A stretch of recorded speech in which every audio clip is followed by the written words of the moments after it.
typically in like maybe bigger cities or communities, when you travel, you'll find like Chinatown, Little Italy. In Billings, I believe because Billings community is so inclusive and so kind, we're just integrated more. So I don't think it's as visible, which I think speaks volumes of how cool our community is.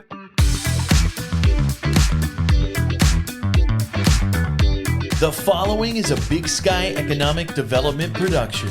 It's Mars B. And Kavo. And this is The Vault at 201 North Broadway. A business podcast. Where we bring you entrepreneurs, small business owners, and community leaders of Montana. To share their stories, expertise, industry insights, and strategies. And we are sharing them all with you every single week. You don't want to miss this. Learn how to better start, manage, and grow your business. And your leadership style. Tangible takeaways to save you time and improve whatever it is that you're working on. You're listening to The Vault.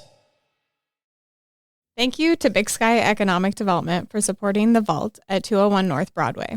Big Sky Economic Development provides leadership and resources for business creation, expansion, retention, new business recruitment, community development, and workforce development. Learn more at bigsky.economicdevelopment.org.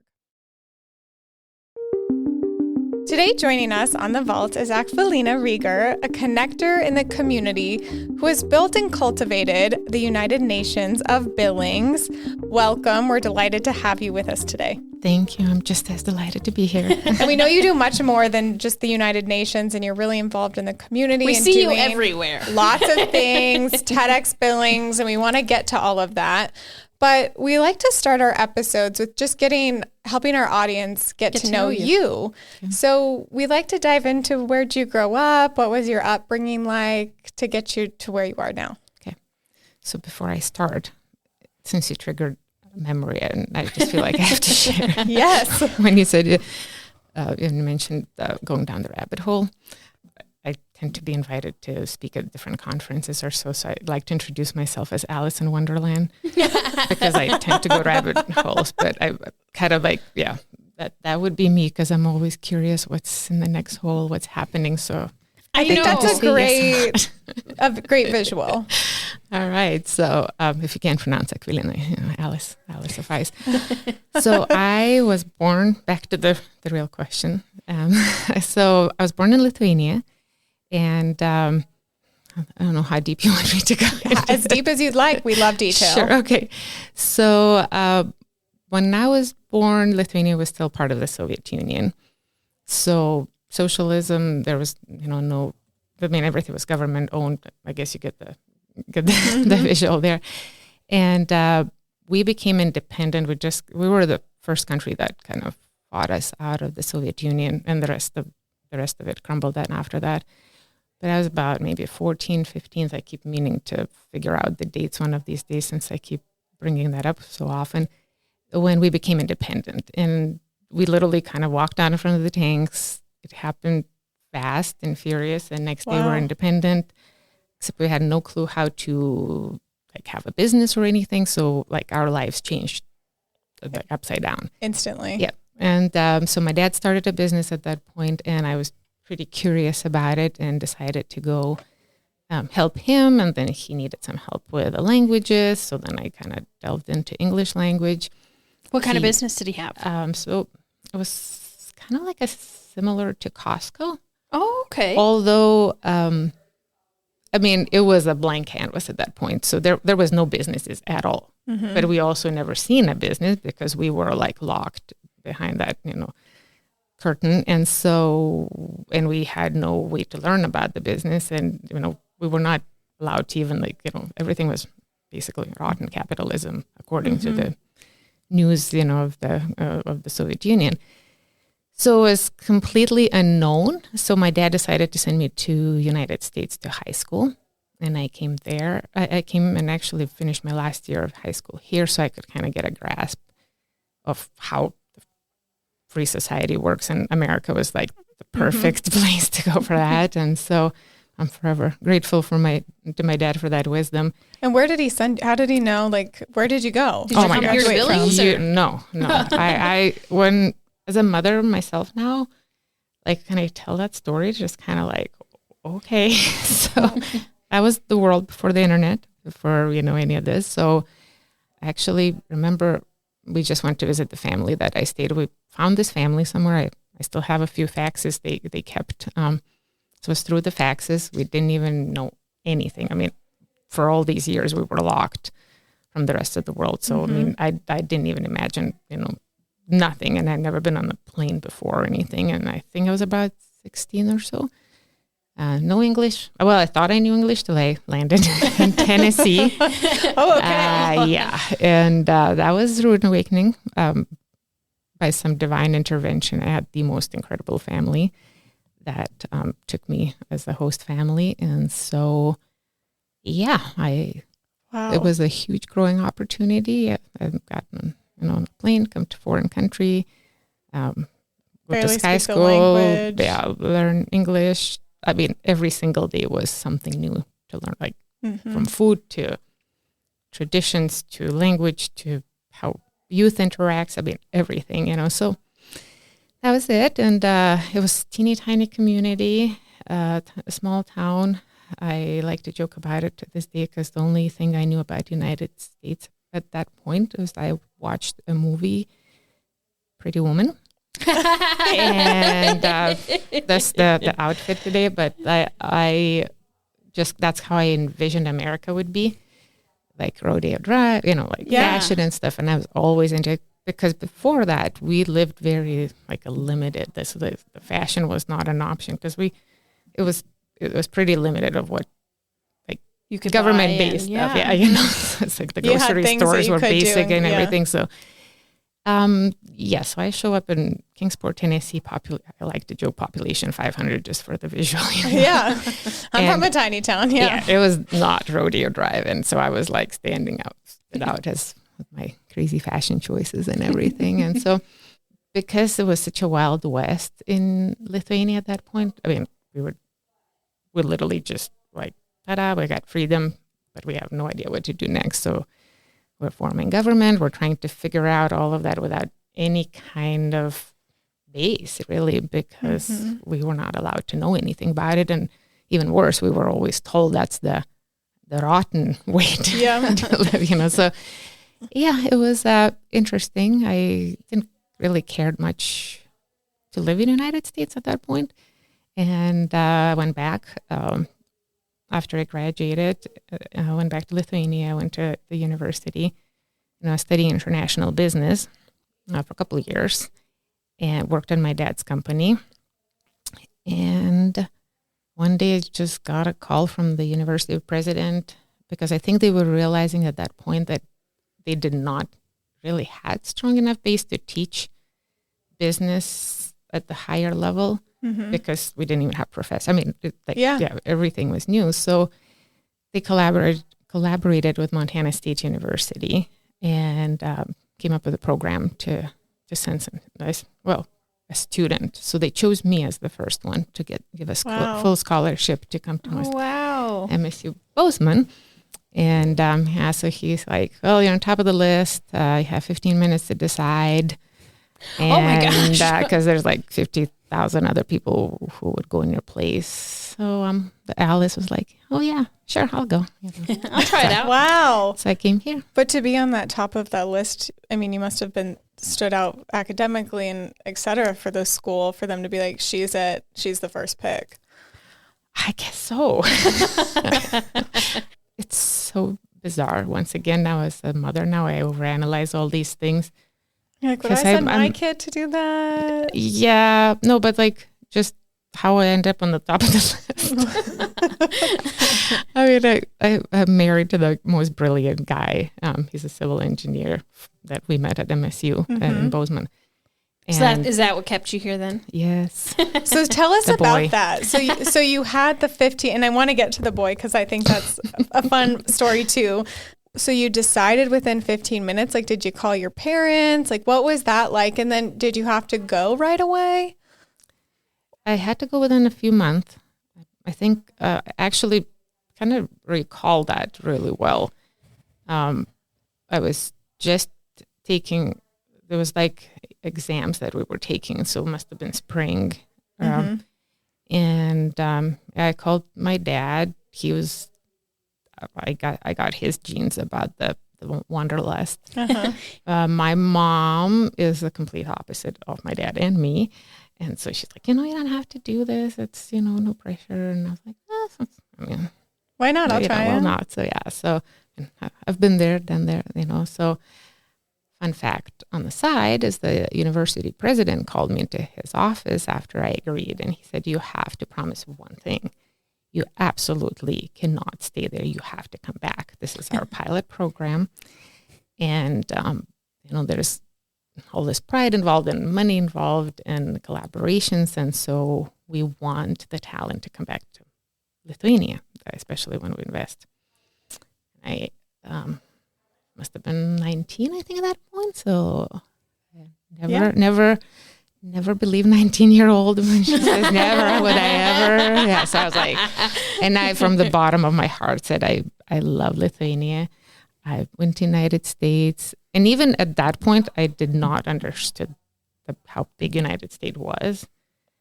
So I just kind of envisioned these little towns, which end up in little town anyways. But so it's like, no, there's not a problem. There's no desire for me to ever live in the United States. I will absolutely be back. And I believed myself. He believed me. And then I had to call back a year later. And I'm like, so when the 19-year-old tells you never will I ever take that with a grain of salt. Yeah. So what was it like for you to come to Bozeman, Montana? Oh, it was all fashionable, I remember, in the plane. And I looked down. Once again, the internet was just kind of starting yet. So there was not that much information. And I tend to just say yes. And then I'm like, I don't want to talk myself out of it. So I'm not even going to think about it anyway. Yeah. But I flew in the middle of the night, and it was like 5 lights below. And I was like, what am I going to do there for a year? But yeah. And I can't imagine living anywhere else now. But Billings, I guess, or Montana, just period. So you got in, you got settled into Bozeman. It sounds like you met the boy within a year of being there, right?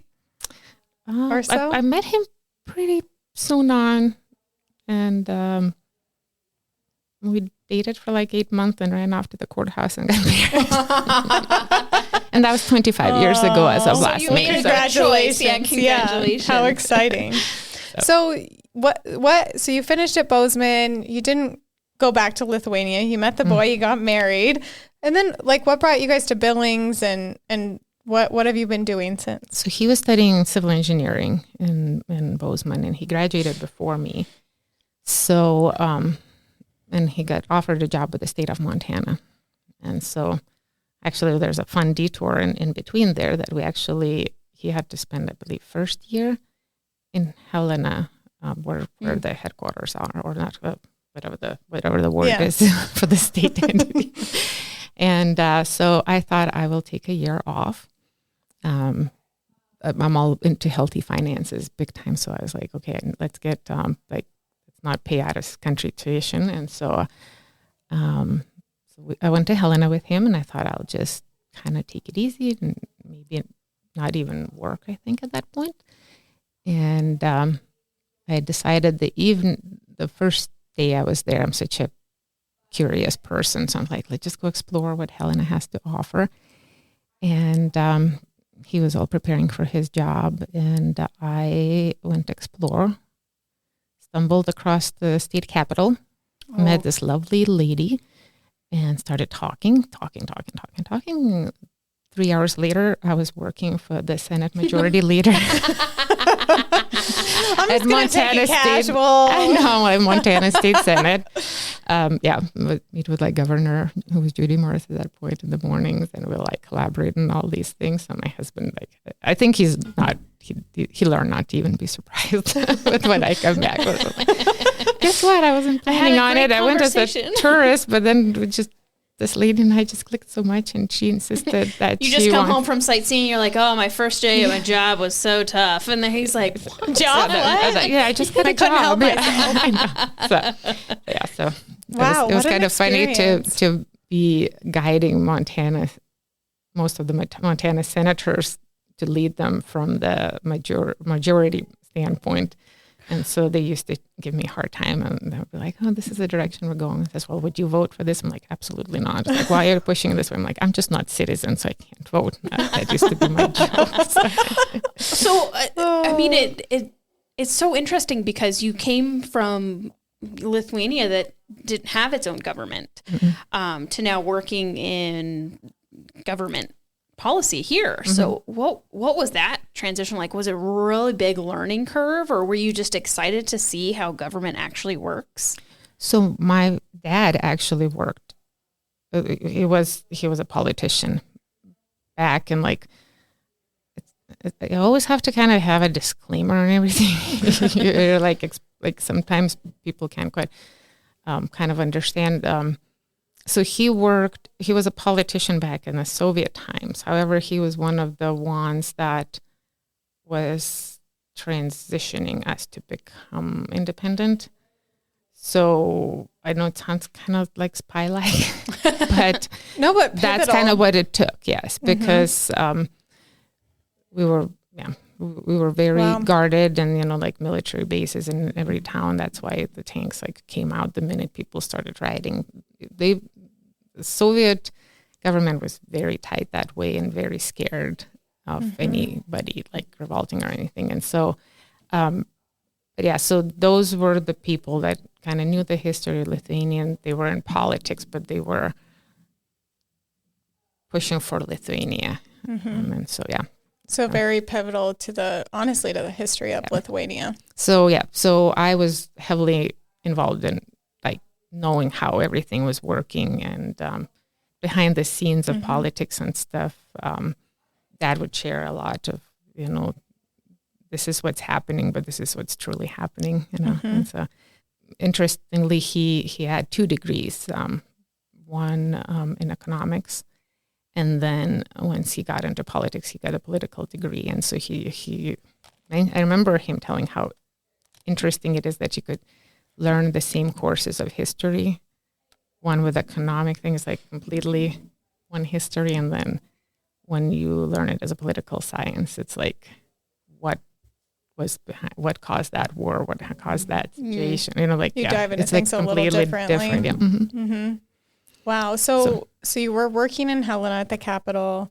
Your husband's working for the state. How long did you guys stay in Helena in those roles? For that year. And then we decided we came to Billings here. And so what brought you guys what brought you to Billings? So his position was in Billings. So we came here, and I just finished, I had a semester in a summer school here at MSU Billings. So my degree ended up being from MSU Billings, even though I did go to Bozeman. Well, majority of the courses actually ended up being from Lithuania. That was a very interesting point of how educational system, how different it was, how more in depth, because there's an actual official program that transfers the transcripts between the universities. So the 2 years that I went in Lithuania counted as 3 years in the United States, because our courses were so much more in depth. In Lithuania. Wow. Yeah, so that was nice. Yeah, that was nice. You're oh, good. I'm closer to being done than I thought. And so keep telling us. This is so interesting. And then what? So, oh gosh, there was so much then, because everything was new. Everything was curious for me. You kept going down the rabbit holes. Saying yes. The way I kind of started getting involved in the community was actually through, oh my gosh, there's so many layers. How do you even explain this? So when I first came, I was completely sold an idea that America is the best country to live. American dream is alive and well. And it's I have so much to learn. I didn't feel like I have much to offer as from like Lithuanian perspective, just because we just kind of had this little chaos, Wild West going on. So it was kind of but at the same time, this transition and like even my dad's background and in the back, my ears, saying like, actually there's like a Russian saying that says, "Доверяй, но проверяй," which means trust but verify. Which is like really something that's like always in my head. Yeah. It's like, is it really true? Like, but just kind of verify through my own lens, or does it even fit me? So, ironically, the very first thing that I did is started just kind of weaving the American and Lithuanian things. And the very first thing that came up was the financial side, the finances in America, because at that point we didn't really have banking, we didn't have credit cards, any of that, or credit period. And I remember just having this pure panic about having I thought my husband had all these debts. He had a car payment, he had student loans, I was like, oh my gosh, you can't. And he's like, no, that's, at that point he will always explain, this is American way, this is how we do it. That's normal, We all have it's it. Like, it's not debt, cool. It's a car payment. Yeah. Like it's a debt, And Lithuania is a strong Catholic country, so like you can't have debt at Christmas because that means the whole next year. He's like, no, this is like for 30 years from now. I'm like, oh gosh. So I had a very strong history from my grandmother's side, who was a political prisoner. When the Soviets took over Lithuania, her husband and her, they were resisting, so they were sent to Siberia, where she was for 10 years there. And when she came back, she lived completely off grid. I always like to joke around that she would make for an amazing reality TV show there, because she never needed to leave. Whatever she needed, she grew and stuff. Mm-hmm. It was very, very basic. Outhouse, bring water from the well. So and yet I just loved being there. Like my life was complete contrast. Like half of the week, high heels, clubs, dancing, and then the other half of the week at grandma's, go to the well, pull up water, warm it up, to just take a bath, kind of a thing. But in the forest, silence, lots of writing and stuff like that. So she taught me how to do so much, like from sewing, cooking, like without recipes, just from what you have, like just very basic life skills and style. Grow plants from a leaf, just stuff like that. Wow. So I kind of implemented some of grandma's rules and stuff. And so I was like, okay, we're not going to have debt. So kind of really delved into this like debt-free lifestyle. And so funny stories that my husband wasn't quite on board at this time. He's like, this is what we do because this is what we're taught. Yeah. And so I'm like, yes, I agree that America is like the best country it is. And I have a lot to learn, but I feel like I had my experiences in my previous life, examples and guidance and stuff. So yeah, he got on board. Eventually, things like with my Senate job, I had unlimited time, like overtime and all these, and so I was like, I'm paying off this car, and I would get so dedicated that I think it's like I get the paycheck, I walk right to the bank and like apply, so that kind of became the yes. And so it, even though he wasn't on board to start with, he kind of you showed him. Yeah. And so that was kind of what we were doing a lot. And because I was in this new world, I was asking people a lot of questions. And I think as a foreigner, then I was like, oh, it's they felt like, oh, she's just, curious. So that's how I kind of realized that most of the people around me didn't believe in American dream and any of that. And so then I was like, well, why not? It's like, well, we're living paycheck to paycheck, and all that stuff. So it was like finances tying into why they don't believe American dream. So then I would just kind of dig more and more. And I'm like, well, if I can accomplish these things as a foreigner with that background, so with the same rap sheet to start with, student loans, car payments, and stuff like that. So we kind of really delved into that thing. And as I graduated, I got offered a job at the collection agency. And I know it sounds weird, but I was like, oh my gosh, I know everything about debt. I can totally teach people, and this is so exciting because I'm figuring this out. And I did not realize there was like another level of debt. I thought car payments were debt, So actually it's I have been there for 23 years. It's a corporation from Wisconsin that I work as a marketing executive, but it's just one of the division. We have catalogs companies. We have a lot. It's a multi-layers of different businesses, very unique structure, like what they call it, vertical integration. Okay, yeah. So we have catalog companies. We have call centers, credit card companies to support catalogs. So whatever we need for, all the way down to the collection agencies and stuff. So I'm kind of in the curious personality that I have,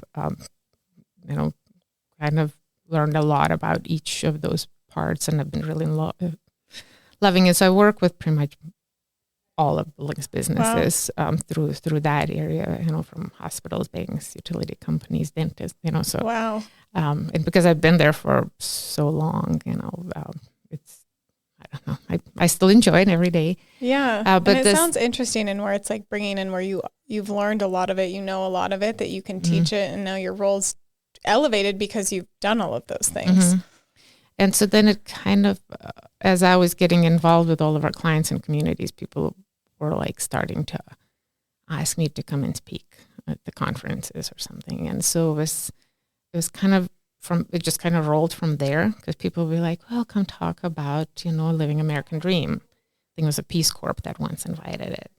It was the first one that invited me. I was like, oh my gosh, I didn't even know if they could understand my accent. No, but sure, I'll come. Yes. Yeah. So I went, and as I was speaking of American Dream, a lot of it was about having your finances in order, because you can't believe that till you take care of it, but there's still ways to do it. And, if you don't pay all the, and there's joy in living simplistic and not having stuff that weighs you down. And so, that kind of took over. And one of the state representatives was there, as their federal government was furloughed at that point. And so she asked me to create a plan of how to get out of debt and live debt free. And so I'm like, yeah, that would be kind of cool, So I created this plan that they wanted like as employers to offer to their employees, like as lunch and learn, or I could come and teach them like, these are the simple ways. So instead of asking for a raise, see what you could do with what you have already, and stuff, and without thinking that you're on a budget. And it's like, because I don't think my husband or I ever felt like getting out of any of these debts was a chore or this we were deprived of stuff. Because actually it's the opposite. I love to travel, and my husband hasn't caught the bug from the very beginning, but now he's full into. So, and I think a couple of years into our marriage, we replaced Christmas presents, birthday presents, just to travel, and so that's our favorite thing to do. I love seeing all traveling. Of your photos on Facebook. Yeah, so I feel like the more we travel, ironically, the less we spend, because I think you kind of look forward to that. You just then appreciate different kind of things in life. So, but anyway, so then I created this financial class. And am I talking too much? Do I need No, you're good. I'm taking notes. But so I started teaching that class, and first I did like a sample group of, I believe there was 80 people. That was really, really diverse group. With business owners, young people, older people, doctors, teachers, different levels of education, ages, and everything. And so we really collaborated, and I was taking lots of notes, and I was learning, and I started doing more and more of those classes, really enjoying it. And it was really nice to see these light bulbs or people checking back in. And it's like, what is happening? And, I paid off my house, I paid off my car, so you're making you're changing their lives really with these classes. Yeah. And it's like, people would be like, oh, you're in your volunteering, but I feel like volunteering is almost for me, because I feel like I get so much, that joy matters so much. And so then I kind of even went deeper to see why do some people succeed and why others don't. And so then just kind of this other level of analysis came up, and it kind of went to I feel like we don't stop to think of what we want, who we are and stuff. And so for you to be successful on the financial part, you need to figure out, am I just randomly buying stuff to compare, to match my life to the Joneses or something? But when I get to that point, I'm not happy and I'm keep buying more, or I'm so in debt by then that, there's no more dreaming, So so then my grandmother's lifestyle came back again. And I just remember how much time I would spend just being quiet with my own thoughts, which is really hard to do these days because you have marketing going at the molecular level at you from your phone, from everywhere, so, and they're so good, they get sold at all these ideas of what you think you need and stuff. So kind of even dwell more in those kind of things of more finding yourself. And so it actually went as deep now as becoming a mother is to help the youth to figure that out. Oh, yeah, if you can teach them those skills at a younger age, it sets them up. Prevent. Yeah. And that's, prevent the student loans. So maybe you do some more of finding yourself so you know what you're doing instead of, I'm going to go to college for 2 years for $200,000 in debt. That will take me 10 years. So I've been really trying to, I guess it came at the want and need to spend more time with my kids because, you only have for them a few more years before they fly out of the house. And so that's been kind of my biggest passion is to help the youth and have them figure out so they don't have to spend so long. No, I love what you're saying because I think you do just go and do these things because everyone else is doing it and you're spending money or time doing it when it's do I actually like it and do I actually want to do this? Because if not, why am I spending my resources here? And I think it's so valuable at a young age, or really any age, because it sounds like you've made some transformational things for other people's lives with your courses and things like that. But teaching and helping kids, I think, is so crucial so that they're not in that debt and making those decisions that maybe don't align with who they want to be as they get older. And I think, sometimes we just all get wrapped up these stereotypes, which is my other big passion. I really, really enjoy the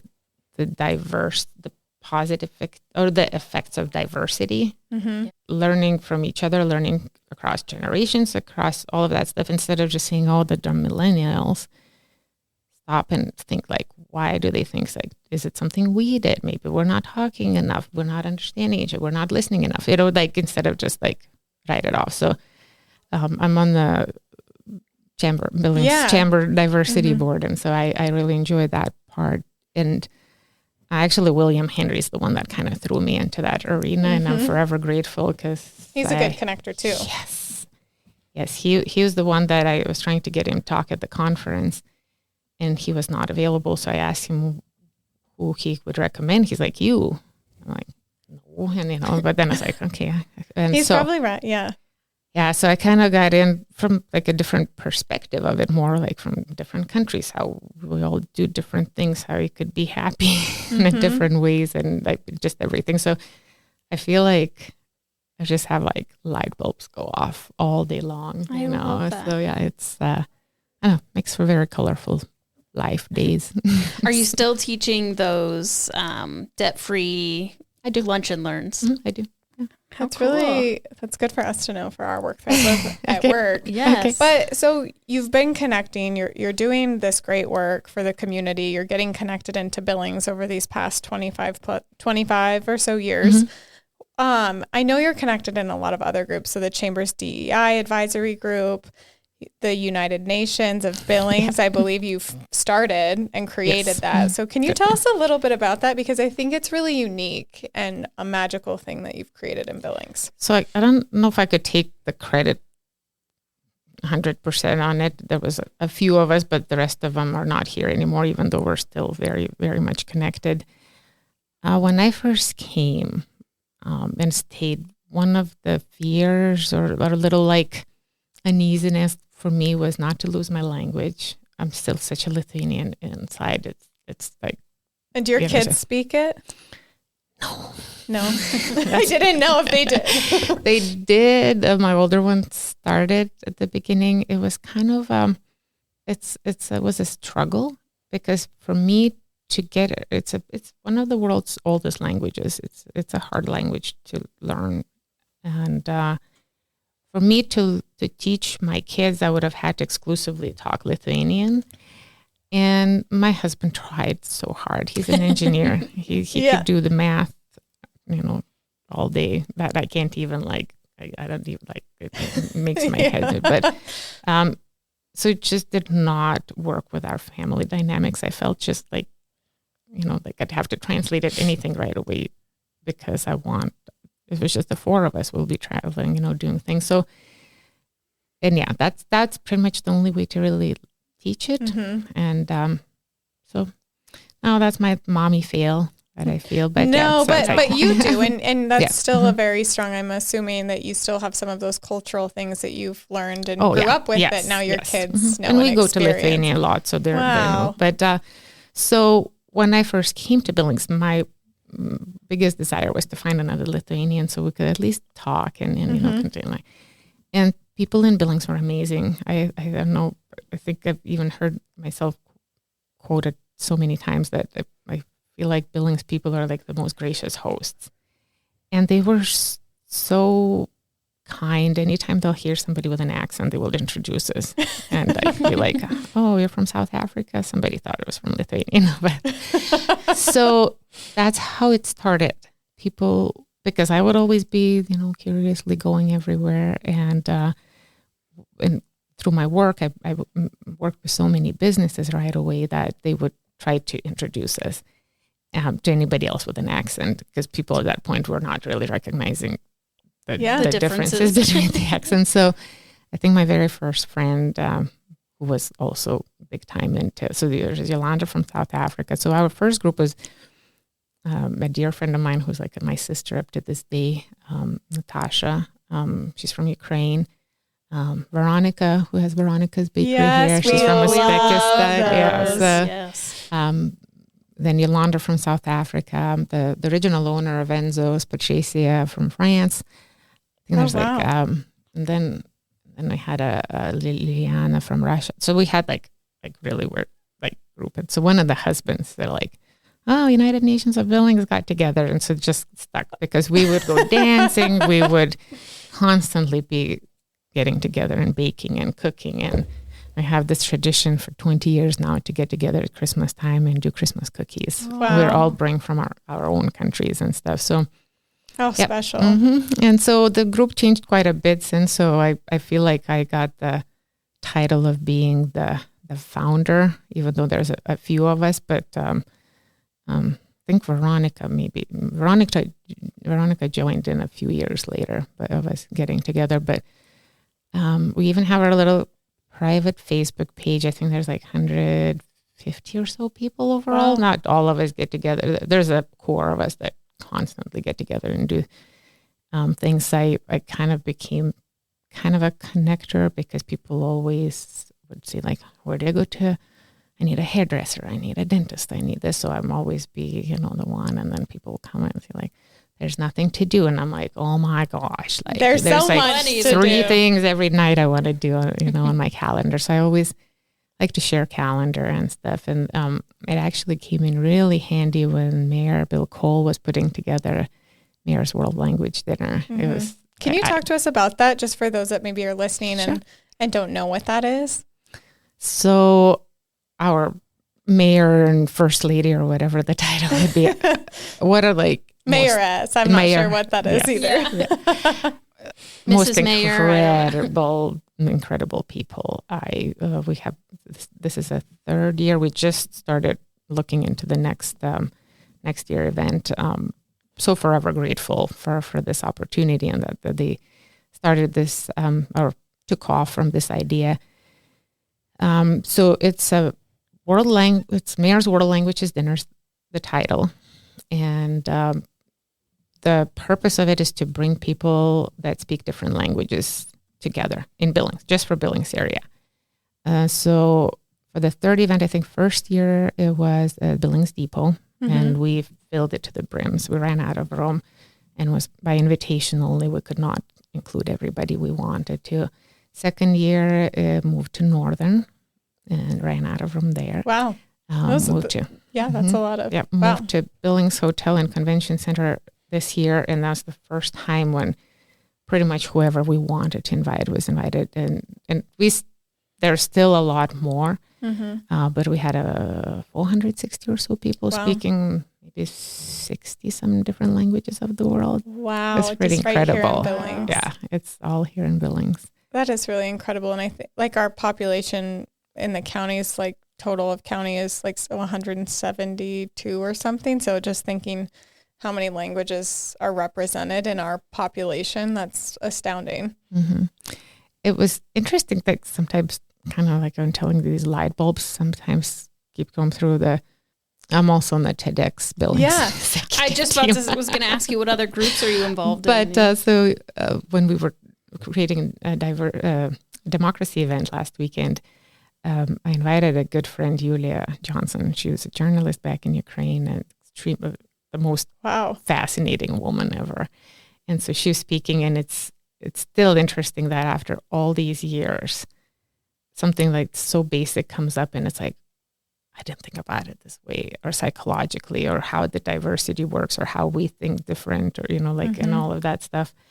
But so it was interesting when back to the Mayor's World Language Dinner that Bill Cole and I went and did some TV radio interviews. And I remember like the light bulb came up is it's like Billings is very, very unique in a way that and I think that's why people do not realize how much diversity we have here from different cultures or language perspectives, is that typically in like maybe bigger cities or communities, when you travel, you'll find like Chinatown, Little Italy, people from different cultures, countries are speaking the same language can collaborate in one spot. In Billings, I believe because Billings community is so inclusive and so kind, we're just integrated more. So I don't think it's as visible, which I think speaks volumes of how cool our community is. That's why I have no problem volunteering my time, whatever, to all of these causes that could help all of our lives, because I just feel like I'm indebted to Billings people for being, so kind to me. I think that's a really interesting, and I mean, I'm not from Billings either, but just from Montana, but just a unique and kind of a wow moment and wow statement that you guys are, because I do think of that, like when you're in San Diego or different places across the country, you do have Little Italys, Chinatowns, etc., of a cluster of people, but here they're more just integrated with each other. Yep. Wow. So you mentioned TEDx. What other groups are you a part of? Gosh. A long list. Junior League of Billings. I've been there. I'm so in love with putting together our women's leadership conference. That was so great last year. And you won Dancing with the Stars. And I won Dancing with the Stars, and I have not stopped dancing since. How fun! It has, I did not realize how much joy that brought to me. But it sounds like you danced back in Lithuania, like you enjoyed. I did some, and then I married a boy who does not dance. So then I just packed that away somewhere. So you learned to dance on your own. Yeah, and now it's come back. It kind of came back. Yeah, it's such a diversity connection too. Again, it's like across, it's a universal language, expression and stuff. It was fun fact. My daughter, both of them were into dancing big time. The little one, I have a 16 and 12-year-old. 16-year-old has been Claire for the Nutcracker and got me in Parsons, incredible ballerina. The little one dances all the time at home, but when I enrolled her to dance classes, she hated them and she did not want it to go. She wants to dance her own way. Exactly. Yes. She said, I don't like to be told how to dance. turns out I don't like to be told how to dance either. So that was really You're like, wow, hard. apple I'm doesn't like, fall far from the I tree. know. I'm like, sorry, I was mocking you, child, all this time. Like, I'm the same. You were. yeah, it was a lot harder than I thought. When Erica, bless her heart. So, and Andy, we just thought, was very gracious of him, since there was not enough male instructors. So he stepped in because he participated last year. And so, how fun. It's been another diversity in training because I think he's more drawn to like a country dancing. So he introduced me to that, and I drag him to the Latin dances. And so we're just expanding our horizons. That's really fun, and just different things that are going on in the community. And I think, like you said, there's a lot going on in Billings. It's like, what do you like to do? And there's probably a good chance that there's a group or something for you Or happening. you just start your own. Yeah. Or you start, Which you've started. Yeah.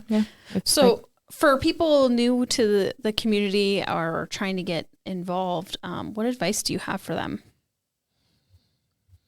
Ask questions. Don't just, so actually, I actually got sucked into that kind of a mindset when I first came. People just say like, oh, we're just a boring, sleepy little town. And then I had a great friend who lives in London.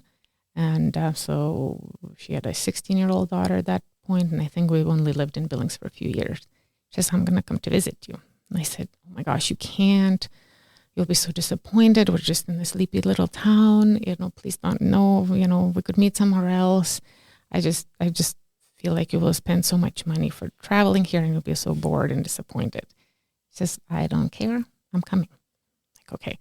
So that's when I was like, okay, I need to come up with an itinerary that would blow her mind. Like there is gotta be ways. Yes. And interestingly, so that was maybe 15 some years ago. And she said she still has the itinerary. I made her a whole little folder that is on her coffee table. And she said it was the most incredible time ever. And her daughter talks about it all the time. Aww. I mean, we did Montana, everything from shooting to eating bison and going to like, I had the down to the menu, down to like anything that's Montana, that's unique, that's different. And I recycled that itinerary so many times since, and now I'm proudly like, come visit us in Montana. Like, I've got it. Yeah, we're awesome. We should do that itinerary. Mm-hmm. Wow. I know, eating bison. I mean, I do like bison. I mean, and bison is just this example, because I literally tried to be, like as effective. So I like make different things and like freeze it. So when you travel, when you have visitors, you don't have time, don't have time to cook and stuff. But it's like, bison is just one of the examples, elk, duck, all of that stuff, just to try different foods, go for nature. Don't just feel like, okay, big city is the only way to live. And, Yellowstone, we have so much really great access, going fishing or boating or like all these things that are just unique, or, country dancing or trying different foods, or, I would even go as crazy that I was looking at my list one time. Actually, I write for Simply Family magazine sometimes. Oh, wow. I haven't done that in a little bit, but I would do a lot of like travel, mainly travel with kids, or just the benefits of traveling and how it's just so opens your mind, especially for children and stuff, and even to decide of who you are. So and then ties with the finances. It all ties in this big circle. And so I just saw the article popped up in one of the memories or something about being a Montana host or something. And I even have the soaps from Red Lodge that look like rocks that I bring to the because it's like, this is Montana experience. You're like down to the detail, I've got it covered. Yep. But I do agree, and I love that you have all of that put together, and the thoughts of travel and what that teaches your kids and just teaches you as an adult, the things you learn from traveling and prioritizing those things. I mean, we just got back from Honduras, and it was so nice. We were pretty disconnected with no cell phone service except for like Wi-Fi occasionally here and there. And, the kid said, oh, it's kind of very primitive and kind of basic, kind of like dirty in town. And I was like, I'm such a strong supporter of Maslow's hierarchy of needs. I don't know if you're familiar. So like sometimes you need to take care of basic needs and all of that stuff. But and so the other things don't matter till that stuff. So when you go to a country where the minimum wage is, average wage for a month is like $300, there's different needs to be met. I'm like, look how happy they all are. And is it really about having perfectly clean house? Or is it spending time with the family? So, and it's it is different. I think when you travel, like it's, even when you are traveling, you're not worried about work things. You're like, where are we going to eat? What are we going to do? Like, you're just worried about different things. And when you're traveling and visiting those cultures and places. And it's always really important to keep your mind open. It's like, is it dirty here? Or is it just because, it maybe smells because it's hot, so the garbage smells, Yeah. And really, it's not really that dirty. But look how nice people are and how happy everybody is and how welcoming they are and so happy that you're here visiting their country. And that's like so much more, like, so sometimes it's just like. It's just looking at it with a different lens. Yeah, and I think whatever the theory is, psychological, whatever that, our brains are wired to be negative first for survival skills and stuff. So you just kind of have to keep that in mind. I'm like, okay. Is that what it is? Or is that the reality of it? Or is it, yeah. And you guys do travel a lot, it looks, which is fun. It's one of our favorite things to do. And the girls really like it too. And we have one rule from the kids' side that Christmas always have to be in Montana or at home. But I usually by Christmas time I have the trip figured out, so we do a scavenger hunt and I go wild. How it's like fun. an hour to figure out where we're going next. It's like That's so fun. Yeah. And like what a good experience for them. And so I'm curious, what are some of those cultural things from Lithuania that you've brought into your kids' life? Oh my gosh. Or a few something new pops up. Like almost like feels like all the time. Just the more simplistic lifestyle, things don't matter as much. The other thing that comes up quite often is that I like to joke, like, we were recycling before that was like a fashionable thing to do. Before it was a cool thing. I know, cool thing, but it's like another level. People like throw cans in here and in a separate bin. It's like, ooh, I'm cool. I'm recycling. We live it's like the whole lifestyle. It's like, okay, can I reuse this thing even if it's cracked till it's not usable? Kind of a stuff. Our group started doing the clothes swaps. I don't know, like 10 years ago, and we all get together and we like change all of our clothes all the time. Like a lot of that stuff. America is in a very unique, and I'm like, that's why I try to always tell people, like, if I say something that sounds kind of like picking on Americans, like I'm picking on myself too, because I'm American citizen now too. But like, for example, America is, the land of the possibilities. So if there was any kind of a need or want or something that helps your life, makes your life easier, there's possibly already an invention that you could go and buy. Like my husband and I built our first house, so we learned how to do everything. But it was like you just run to Home Depot and there's a tool for this, a tool for that. We had to think outside the box and create a tool, to do that. So, and you could go both ways, maybe just kind of judge on your needs or wants or your time value, and maybe sometimes buy the tool, sometimes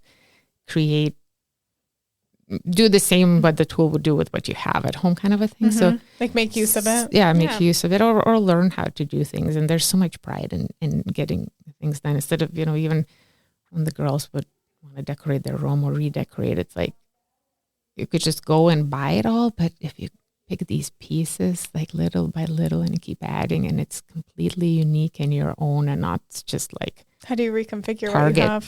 Target designers, like Yeah. it's just so much more meaningful. And when you take your time and you look and I think we just get too instant. And so, yeah. I really like that it kind of triggers a memory for me, because I grew up in a little town where like the nearest like Walmart is 2 hours away, Costco, like that's 4 hours away. So it really was like, whether you're eating or like, I loved to reorganize my room. I think it was like when I was stressed out, I would redo it. Like it was like a mindless thing, but you don't have the access to a Target to run and do that. So it's like, what can you take and like paint or redo or kind of configure to make it look new and feel fresh? And it was like a fun, satisfactory kind of thing. Yeah, so a lot of it, like for me, even my mom is always like into fashion and everything. I think I got a lot of that from her. But we had such a basic stuff, even like almost like a uniform, and so she'd always be like, can't be like somebody walking down the street the same way. So let's just like crochet a little flower and add it, Yeah. make it your own personal. Make it special, make it personalized. So how fun. I love that. And you go home once in a while, often? Well, quite often, yeah. We like to go to Europe quite a bit. I think actually we were just brainstorming at the last trip in Roatan in Honduras, where we're going to go next, and the family voted Europe again. I lost my dad about a year ago, so just mom back home now.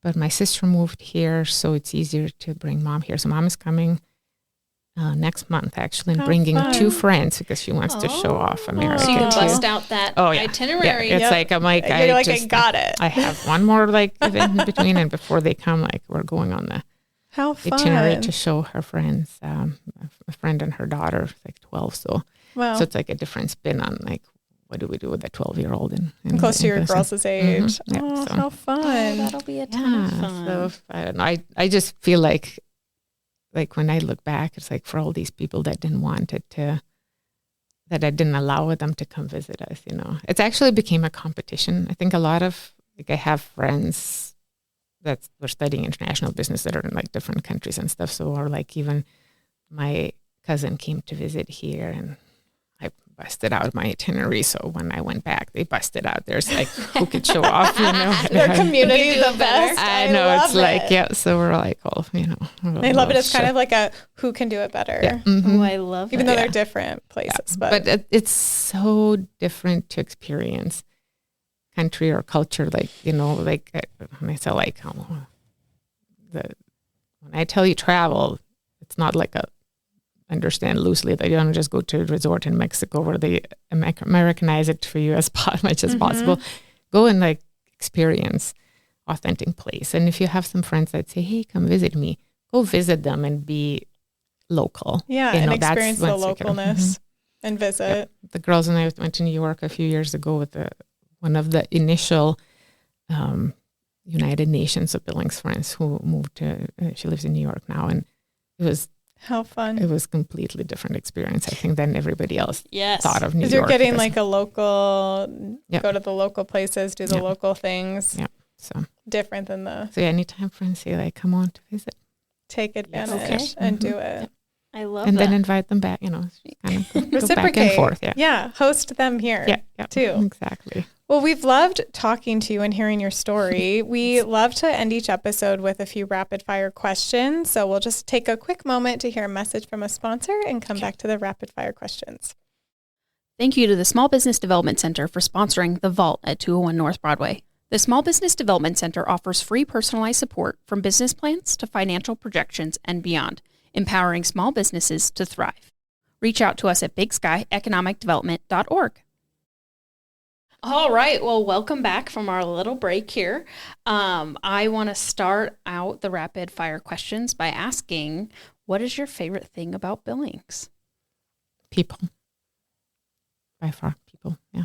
I love that. I like that. I think we hear that, and I think we've said that too. Like when people ask, what do we, I think we do have really great people here in our community that keep us all here. Mm-hmm. And they'll stop and they'll they'll chat with you, and they're kind. we'll give you a job at the Capitol, and my mom. 3-hour combo, and you're hired. My mom always says, "Do you know everybody in this town?" I'm like, no, people just say hi sometimes if you catch eye contact walking down the Wave. Yes. You see them in Costco whether you want to or not. How fun. So knowing that you have a love for fashion, I'm excited to hear your answer to this one. What's your favorite shoe in your closet? Shoe. Oh. Like that go-to shoe. There's no such a thing. You can't pick a favorite? No. Or a few. I actually don't have a favorite anything. I'm such a Gemini is not even the right word. I feel like there's like multiple personalities there. Are you like, a Gemini? Yes. We are too. Wow. The show of Gemini. I know. It's like, that's why I'm like, that makes sense. Like sometimes I like to be quiet. Sometimes I can be without people. No, it's like, I think that's Am a I good thing for introvert, extrovert? fashion Yeah. because I'm like, sometimes I feel like this, but then sometimes I feel more professional suit. And then sometimes I feel not. So, it depends on the day. Yeah. Okay. I don't have favorite color, favorite song, favorite anything. Cause it just depends. Yeah. Well, red's a great color on you. It is. It's great. Okay, my final rapid fire question for you is, what is your favorite Lithuanian tradition? Oh my gosh. We have so Or one or two. many. A few. Oh gosh. I know you just said, you don't have favorites, but What are a few? Okay, I have to give you two because those two kind of the one that's really meaningful to me. Summer solstice. So our Lithuania is one of the world's oldest cultures. And when Catholicism came, they were pagan before. They were kind of more in pagan could have this negative connotation, but they were more like not worshiping, like in tune with the nature and the element and all that stuff. And to me, I get it. Like, and so somewhere I think because we're so stubborn, that's why we broke out of Soviet Union first for a teeny tiny little country, is that I think Catholics gave up and they said, fine, keep some of your pagan traditions. So our, like even Catholic religion is strange because it has the pagan stuff weaved in. So summer solstice is it's a huge festival. People stay all night long. The bonfires burn all night long and there's dances, and we just had huge dance festival where there's 9,000 people dancing, and then they weave into all these ornaments as groups, and there's such a unity in it to be able to do that, especially when you come from all these different groups. And so usually we make flower crowns. All the women wear these beautiful flower crowns, and then you float them down the river with the candles. And the river represents life. Your life. So the kids would run down the stream and try to make sure it doesn't get stuck because that's life in rivers kind of. So you want your life to keep going. Yeah. So that's one of my favorite. Christmas has a lot of these kind of pagan Catholic traditions on our own. Now it's kind of fresh a little bit. So let me not get emotional. But for Christmas Eve, if we lost somebody, we always have a plate set for them. Aww. And so that for me, it just feels like, that person came over for dinner and usually, you leave some stuff in the plate overnight, so. Oh, that's a very sweet tradition. That is very sweet. I have one for my grandma and for my dad. So, that's very sweet. Well, we've really loved just having this conversation with you and getting to know you and sharing your story with our audience. So really thank you for coming on. Thank you. Yes, thank you. If people want to get connected with you, how can they get connected? Or learn more about some of the things you talked about? I'm on Facebook a lot, but I feel like I don't allow much people because I overshare my children and everybody. So you could ask to be added, but there's a disclosure that you might be like, oh my gosh, this woman, like, I'm a little bit more kind of maybe reserved there. LinkedIn. You can catch her at TEDx. You can catch you at the United Junior Nations, League. Junior League. Well, how fun. Well, thank you for all that you do for our community and connecting people. We really just appreciate you sharing your time with us today. Yes, thank you. Thank you. We hope you enjoyed this episode. Make sure you are subscribed to The Vault at 201 North Broadway, wherever you podcast, including YouTube. Connect with us on Facebook at The Vault at 201 North Broadway and Instagram at The Vault_201. Don't forget to visit us at thevault@201.com and subscribe to our newsletter. We will see you next time. Bye.